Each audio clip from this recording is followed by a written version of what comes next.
GIS की online study में कक्षा 9 के विद्यार्थियों का पुनः हार्दिक स्वागत है। मेरे संग की औरतें का तीसरा भाग लेकर मैं आपके बीच उपस्थित हूं और चोर की कहानी पर आकर हमारा वीडियो रुका था कि परदादी और चोर के बीच का भी एक किस्सा है। वो किस्सा हम अब जानने का प्रयास करेंगे। क्या किस्सा है? देखिए, हुआ यूँ कि किसी शादी के सिलसिले में नकुड़ की हवेली के तमाम मर्द बारात में दूसरे गांव गए हुए थे। औरतें सज धज कर रत जगह मना रही थी। नाच गाने और ढोलक की थाप के शोर में नामी चोर कब सेंद्र लगाकर हवेली में घुसा किसी को खबर न हुई। पर चोर था बदकिस्मत।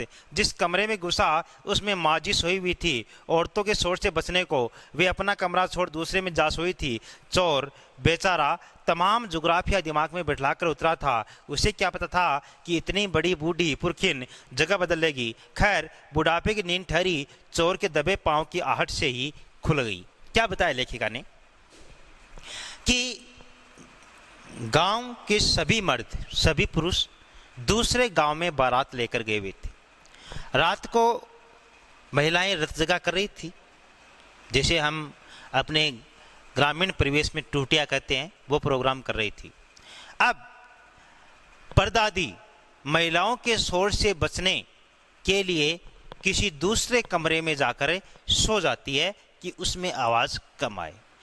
चोर तमाम जुग्राफिया अर्थात पूरा नक्शा अपने दिमाग में बैठाकर घर के अंदर घुसा कि किस कमरे में माल मिलेगा, किस तरीके से जाना है, रास्ता किधर से है और किधर से छिपकर वापस आना है, गुप्त मार्ग कौन सा है। ये पूरा मैप वो अपने दिमाग में सेट करके घर में घुस जाता है, उस कमरे में जिस कमरे में लेखिका की परदादी सोई हुई है।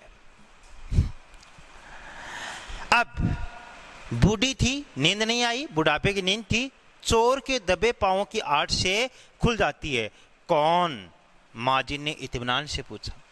चोर आता तो है एकदम दबे पांव, शोर नहीं करता है, फिर भी बुढ़ापे की नींद है, पूछ लेती है। माजी ने इत्मीनान से पूछा कि कौन है? जी मैं।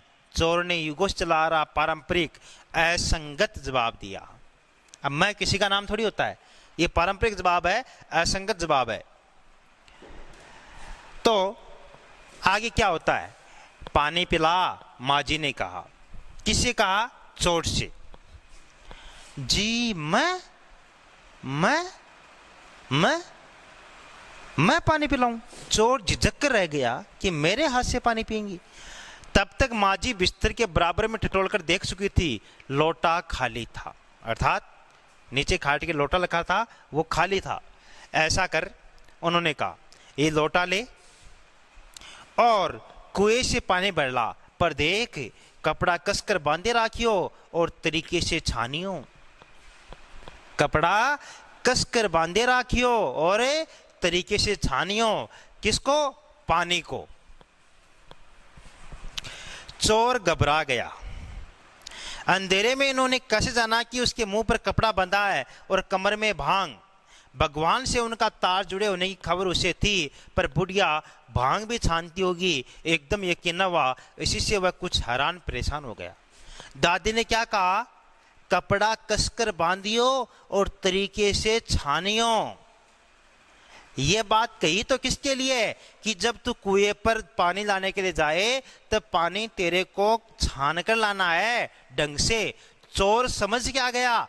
चोर समझ गया कि मैंने मेरे मुख पर जो मास्क लगा रखा है, मेरे मुख पर जो कपड़ा लगा रखा है, उसको कसकर बांधे रखना है। ऑलरेडी लगा रखा था उसने, चोर ने, और उसकी कमर में भांग बंधी हुई थी। और छानता किसको हूं मैं? भांग को।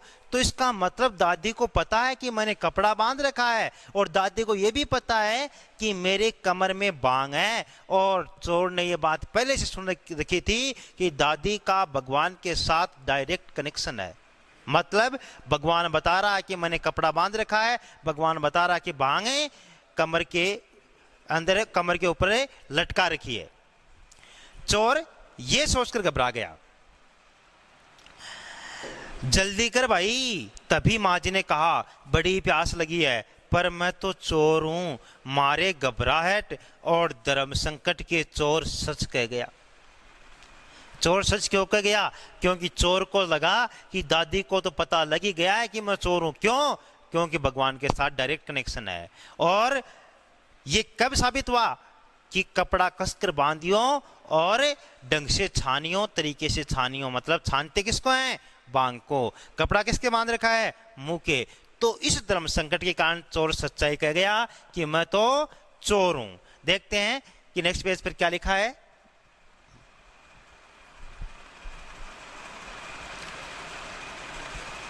हाँ, हुआ करे, माँ जी ने कहा, प्यासे को पानी तो पिला, पर देख मेरा धर्म न बिगाड़ियो। लोटे के मुंह से कपड़ा न उठाइयो, हाथ रगड़कर धो लीजियो और पानी कपड़े से छान कर भरियो। कितने सीख दिए हैं किसको? चोर को। क्या क्या करना है? मेरा धर्म नहीं बिगड़ना चाहिए। धर्म कैसे? लोटे के मुंह से कपड़ा नहीं उठाना है, छान के लाना है। हाथ रगड़ कर धो लेने हैं और पानी कपड़े से छान कर भरना है। आप चोर के हाथ का पानी पी लोगी? कान है, रगड़ कर धो लीजो। सब नाच गाने में लगे हैं, तेरे और भगवान के सिवा कौन धरा है जो पिलाएगा? अब दादी ने भगवान का नाम ले दिया। चोर के 100% दिमाग में ये बात बैठ जाएगी कि वास्तव में भगवान के साथ दादी का डायरेक्ट कनेक्शन है। भगवान वहीं कहीं उसके बराबर में धरे हैं। सुनकर चोर कुछ ऐसा अकबकाया, सकुचाया कि लोटा उठाकर चल दिया। पूरी एहतियात के साथ पानी भरकर लौटा तो पहरेदार ने दर दबोचा। कुएं पर देख लिया गया था, पहरेदार था कोई, और उसने कुएं पर रात को 12 बजे पानी भरते हुए देख लिया और उसने उसको पकड़ लिया। आगे क्या कहानी बनती है?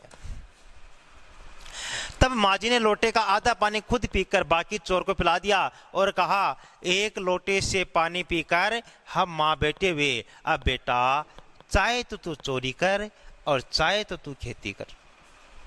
देखो, किसी को जो अपनी राह भटक जाता है, जीवन का उद्देश्य भटक जाता है, मार्ग भटक जाता है, उसको सही मार्ग पर लाने का क्या ये भी तरीका हो सकता है? ये संदेश है लेखिका का यहाँ पर कि एक तो चोर को पकड़ लिया गया है, अब उसको कूटे, मारे, पुलिस के हवाले करें तो क्या होगा?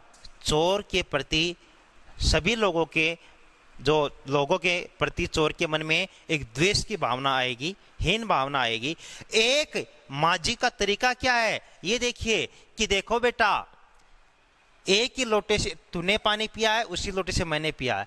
एक लोटे से पानी पीकर हम अब क्या हो गए? माँ बेटे हो गए। अब बेटा, चाहे तो तू खेती करे और चाहे तू चोरी करे, तेरे ऊपर है। खेती कर का मतलब है कमा कर खा और चाहे तू चोरी करके खा। अब ये तेरे ऊपर डिपेंड करता है। बेटा बेचारा किस लायक रहा होगा सो रोमांचक धंधा छोड़, चोरी जैसा रोमांटिक धंधा छोड़कर खेती करने लगा। सालों साल लगा रहा।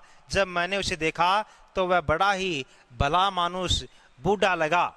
मुझे डरा डरा सा और हैरान सा लगा। अर्थात किस प्रकार एक अनुभवी व्यक्तित्व ने, जीवन का अनुभव जिसके पास था, परदादी के पास, उनके अनुभव ने एक राह भटके व्यक्ति को, जीवन के आदर्श को जो भूल चुका था, ऐसे व्यक्ति को उन्होंने जीवन का आदर्श सिखाया, नई राह पर लेकर आई, नया जीवन दिया।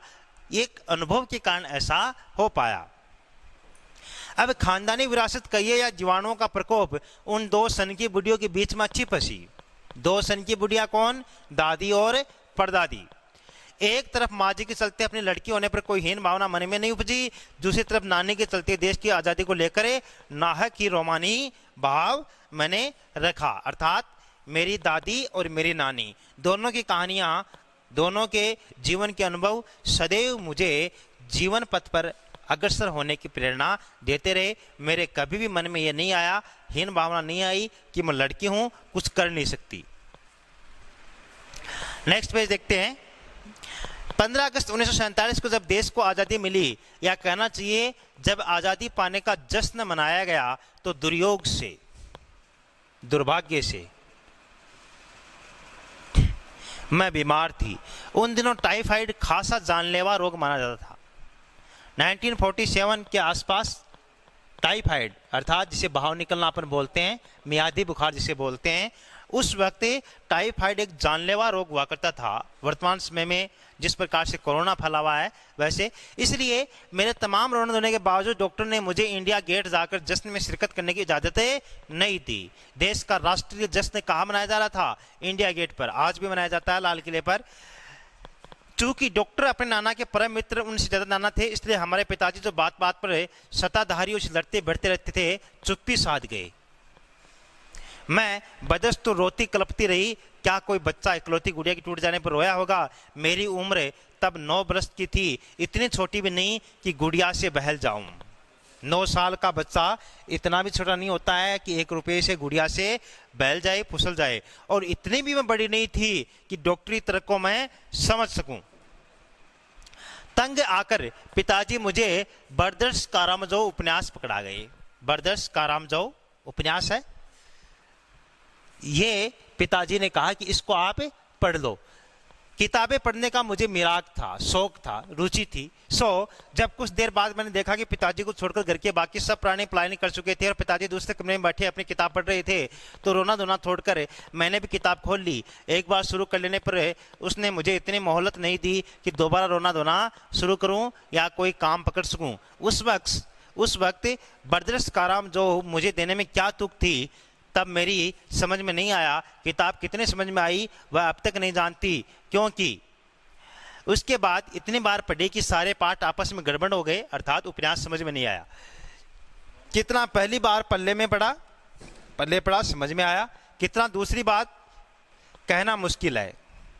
पर इतना विश्वास के साथ कह सकती हूं कि उसका एक अध्याय जो बच्चों पर होने वाले अनाचार अत्याचार पर था, मुझे पहली बार में लगभग कंठस्थ हो गया था। उम्र के हर पड़ाव पर वह मेरे साथ रहा और मेरे लेखन के एक महत्वपूर्ण भाग को प्रभावित करता रहा, जैसे जादू का कालीन, मेरा नाटक नहीं, वह 3 किलो की छोरी जैसी कहानियां, वह कठगुलाब उपन्यास के कई अंश। ये लेखिका की कहानियां हैं, लेखिका के अंश हैं, लेखिका की साहित्य के कृतियां हैं। इनमें मुझे बराबर उस बरदर्श कारामजो के उस पार्ट ने जिसमें बच्चों पर अत्याचार होता था और वह मेरे कंटेस्ट याद हो गया था, ये काम आया। बरदर्श कारामजो क्या है? इसके लेखक प्रसिद्ध रूसी उपन्यासकार हैं और उनका नाम क्या है? दास्तोवस्की। और ये दास्तोवस्की द्वारा लिखा गया उपन्यास है, जो रूसी साहित्यकार है। ये लेखिका ने 15 अगस्त 1947 के जश्न में नहीं जा पाने के कारण जो उनके पिताजी द्वारा दिया गया था, उनको पढ़ना पड़ा। देखते हैं नेक्स्ट पेज पर। माँ जी की मन्नत का असर रहा होगा कि मैं नहीं, मेरी चारों बहनें भी लड़की होने के नाते किसी हीन भावना का शिकार नहीं हुई। नानी, माँ और परदादी की परंपरा बरकरार रखते हुए लेख पर चलने से भी इनकार किए रही। अब लेखिका ने कहा है कि माँ जी की यह मन्नत का असर था कि मेरी चारों बहनें में से कोई भी बहन लड़की होने पर हीन भावना से ग्रसित कभी नहीं हुई। सभी को अपने अपने तरीके से अच्छी तरीके से जीवन जीने की प्रेरणा लगातार मिलती है। पहली लड़की जिसके लिए मन्नत मांगी गई थी वह मैं नहीं, मेरी बड़ी बहन मंजुल भगत थी। कौन थी? मंजुल भगत। ये मंजुल भगत भी देश की प्रतिष्ठित साहित्यकार रही हैं। घर का नाम था रानी। मंजुल भगत के घर का नाम क्या था? रानी। बाहर का नाम क्या है? मंजुल। लेखिका अवतार हुआ मंजुल भगत।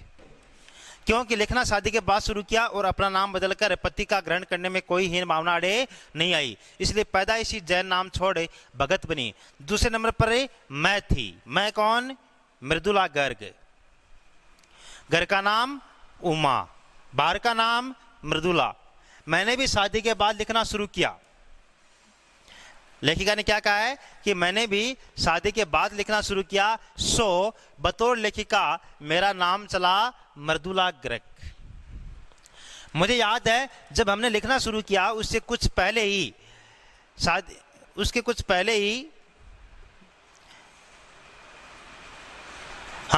शादी के बाद नाम बदलने का रिवाज चलाया गया था।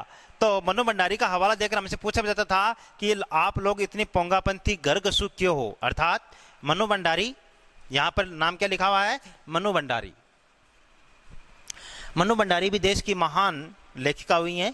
वर्तमान समय में जीवित है, दिल्ली में सेवानिवृत्त होकर रह रही हैं, जिनका जन्म मध्य प्रदेश के बानपुरा गांव में हुआ था और अपना किशोरावस्था का जीवन और युवावस्था का जीवन राजस्थान के अजमेर में बिताया था। राष्ट्रीय आंदोलन में महत्वपूर्ण भूमिका निभाई थी मनु भंडारी ने, और साथ ही साथ मनु भंडारी ने भी देश के राष्ट्रीय आंदोलन में अपनी महत्वपूर्ण भूमिका निभाते हुए अपना जो लेखकीय जीवन है वो जारी रखा था। और राजेंद्र यादव से उन्होंने शादी की थी, लेकिन अपना नाम मनु भंडारी रखा। तो लोग कहते थे कि आप लोग इतने पोंगापंथी अर्थात पुराने विचारों के हैं, नाम क्यों बदला? नाम बदलने का मतलब है, मंजुल नाम था लेखिका की बड़ी बहन का, शादी के बाद लिखना शुरू किया, नाम क्या हो गया? मंजुले भगत। और लेखिका का नाम क्या था? मृदुला। और शादी के बाद नाम क्या हो गया? मृदुला गर्ग। शादी से पहले नाम क्या था? मृदुला जैन, और बाद में क्या हो गया? मृदुला गर्ग। तो नाम क्यों बदला? हमारे पास इसका कोई ढंग का जवाब नहीं होता था, अब भी नहीं है, पर नाम बदलने से अपने व्यक्तित्व का कोई नुकसान होते मैंने नहीं देखा। पूछने को तो पिताजी से लोग ये भी पूछते थे, 5 बेटियों से आपका मन नहीं भरा जो हर बेटी के 2-2 नाम रख छोड़े हैं? मुझसे छोटी बहन का घर का नाम है गौरी और बाहर का नाम है चित्रा, वह नहीं लिखती। उसका कहना है वह इसलिए नहीं लिखती क्योंकि घर में कोई पढ़ने वाला भी तो चाहिए। खैर, उसके बाद जब चौथी 5वीं बेटियां पैदा हुई तो पिताजी ने इतनी बात जमाने की सुनी कि उनका एक एक नाम ही रखा, रेणु और अचला। 5 बहनों के बाद एक भाई हुआ, राजीव। मजे की बात यह कि बीच की 2 बहनें लेखन से बची रही, अचला और राजीव फिर उसमें जा फंसे। अचला मुझसे 8 साल छोटी है और वक्त के बदलाव के लाज रखते हुए अंग्रेजी में लिखती है, पर राजीव फिर भी हिंदी के हवाले है। इस प्रकार लेखिका ने बताया है कि हम 5 बहनें और एक भाई है, बीच की 2 बहनें रेणु और अचला लिखती नहीं है, बाकी हम बड़ी बहनें तीनों लिखती हैं। राजीव भी लिखता है और राजीव हमारा सबसे छोटा भाई है। यहाँ तक हमने इस पाठ को पढ़ लिया है। आगे लेखिका ने मेरे संग की औरतें पाठ में क्या बताया है, इसको हम विस्तार से जानेंगे। आज के लिए इस वीडियो में हम इतना ही पढ़ेंगे और नेक्स्ट में हम इस बात को जानने का पूरा प्रयास करेंगे। धन्यवाद।